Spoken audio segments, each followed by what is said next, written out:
गांव में रामू नाम का एक गरीब किसान रहता था। वह मेहनती था लेकिन किस्मत उसका साथ नहीं देती थी।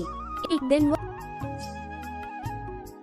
खेत जोतने गया, तभी उसे जमीन में कुछ कठोर वस्तु महसूस हुई। उसने फावड़े से खोदा तो वहाँ एक पुराना घड़ा निकला।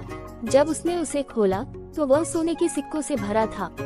रामू बहुत खुश हुआ और सोचने लगा कि अब उसकी गरीबी दूर हो जाएगी। लेकिन फिर उसने सोचा कि यह धन उसका नहीं है, शायद ये किसी और का हो। वह इसे लेकर राजा के दरबार गया और पूरी घटना बताई। राजा रामू की ईमानदारी से बहुत प्रभावित हुआ। राजा ने कहा, ईमानदारी सबसे बड़ी संपत्ति है। ये धन अब तुम्हारा है क्योंकि तुमने इसे सही रास्ते से पाया और ईमानदारी दिखाई। रामू की ईमानदारी ने उसकी किस्मत बदल दी। अब वह न केवल धनवान बना बल्कि गांव में उसकी इज्जत भी बढ़ गई। ये कहानी हमें सिखाती है कि सच्चाई और ईमानदारी का फल हमेशा मीठा होता है। एक गांव में कनकिया नाम का एक आदमी रहता था। वह हर समय आंजनेय स्वामी की पूजा करते थे। वह भगवान हनुमान के बहुत बड़े भक्त थे।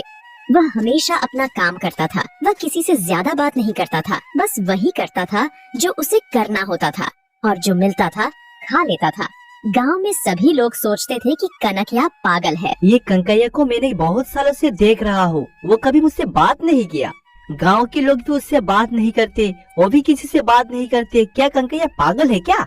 नहीं जी, वो कोई पागल नहीं है, वो बहुत ही अच्छा है। आज तक वो कभी किसी को कुछ नहीं कहा।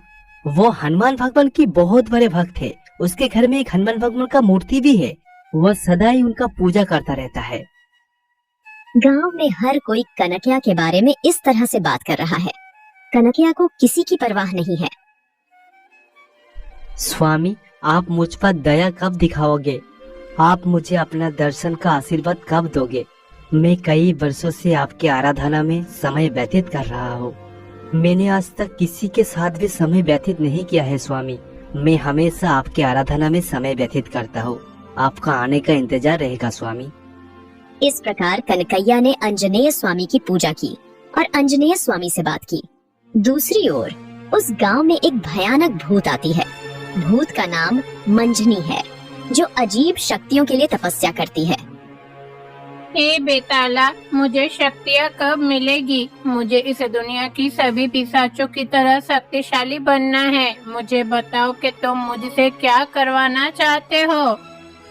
इतना कहकर मंजनी बेताल के सामने बैठ गई और गिड़गिड़ाने लगी। तभी मंजक को बेताल की मूर्ति से शब्द सुनाई देते हैं। हे मांजली, तुम्हें अगर महान शक्ति हासिल करना हो तो तुम्हें मेरे सामने हर दिन एक बलि चढ़ाना होगा। तुम हर रात को मेरे सामने यज्ञ करोगे। हर रोज तुम्हें एक शिशु का बलि चढ़ानी होगी, तभी तुम महान शक्ति हासिल कर पाओगी। तो बेताल मंजनी से कहता है, हे बेताला, जैसा तुम कहोगे मैं सब कुछ करूंगी। ठीक है, अब से 10 दिन तक मैं तुम्हारे सामने बलि चढ़ाऊंगी। दूसरी ओर कनकिया आंजनेय स्वामी की पूजा करते हैं और सिंदूर चढ़ाते हैं। मैं ये सिंदूर गांव की सभी लोगों को दूंगा, तभी तो गांव की सभी लोगों का भला होगा। यह सोचकर वे भगवान कनकैया को चढ़ाया हुआ सिंदूर गांव के सभी लोगों में बांट देते हैं। मैं जो देख रहा हूँ क्या वो सच है? आज तक मैंने तुम्हें ऐसा करते हुए कभी नहीं देखा। तुम गांव में क्या बांट रहे हो? बाबू, मैं पूरा गांव वालों को भगवान जी का सिंदूर बांट रहा हूँ। जब भी तुम्हें देखता था तुम अपने ही दुनिया में खोया हुआ रहते हो। तुम इस तरह से गांव वालों से बात कर रहे हो, ये देखकर मुझे आश्चर्यचकित हुआ।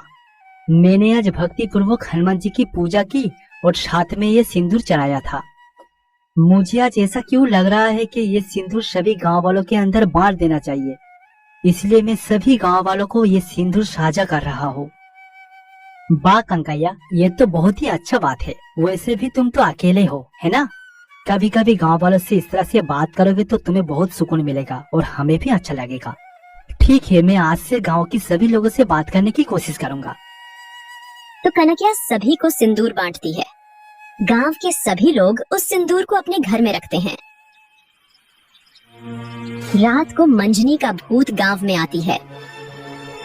अरे, इस घर से छोटे बच्चे की चीखें सुनाई दे रही है। इस घर में क्या बच्चे हैं? मैं अभी घर के अंदर जाके बच्चे को उठा लूंगी। तो मंजनी की भूत घर के अंदर जाने की कोशिश करती है, लेकिन मंजनी अंदर नहीं जा सकती क्योंकि घर में अंजनेय स्वामी का सिंदूर मौजूद है।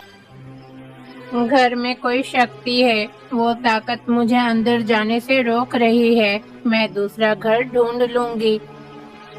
तो मंजनी का भूत दूसरे घर में घुसने की कोशिश करती है, लेकिन उस घर के अंदर भी नहीं जा सकते।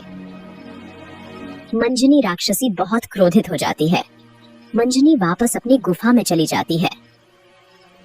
मुझे क्षमा करना बेताला, मैं आज कोई बलि नहीं चढ़ा पाई।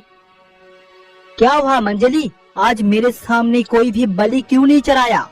अगर आप शक्ति हासिल करना चाहते हो, डरवाना पिशाच बनना चाहते हो, तो अभी तक तुमने मेरे सामने एक भी बच्चे की बलि क्यों नहीं चढ़ाया?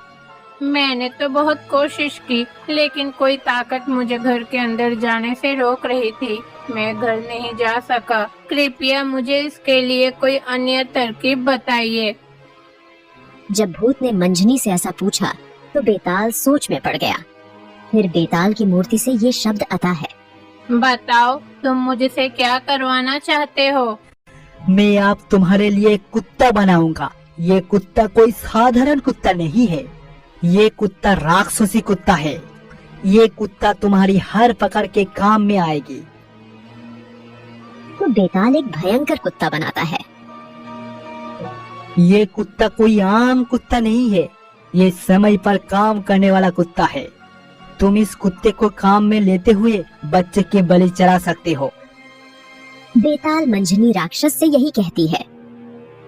इसमें से मैं जो कहूँगी तुम्हें वही करना होगा। तुरंत तुम गांव में जाओ और रात के समय कोई बच्चे को लेकर आना।